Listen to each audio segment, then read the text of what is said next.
अस्सलाम वालेकुम दोस्तों। आज हम एक पजामा जो बिल्कुल सादा पजामा है उसकी कटिंग करने जा रहे हैं। तो आपको बताते चलेंगे पजामे की जो बिल्कुल सादा है जेबों के बगैर वो हम आज काटने जा रहे हैं। तो आपको भी सिखाते हैं। हमने पहले निशान लगाया 16 इंच का, तकरीबन 16 इंच के ये हम 3 निशान लगाएंगे इस तरह। तो इस तरह हम जो आसन में रखेंगे तो 18.5 या 19 इंच हम रखेंगे। उसके बाद फिर निशान लगा देंगे 16 इंच का। अब इसकी जो लंबाई है वो 36 इंच है।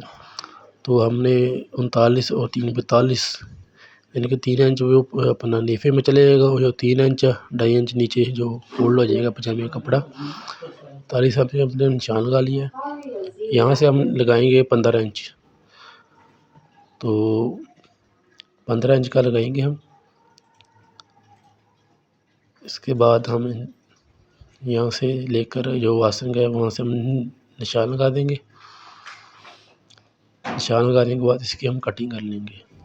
तो दोस्तों ये वीडियो बिल्कुल सादा पजामा, अगर आपने एक बेहतरीन टेलर मास्टर बनना है या पजामा या कटिंग सीखनी है तो नीचे कमेंट में बॉक्स में बताएं, और चैनल को लाजमी सब्सक्राइब करें दोस्त।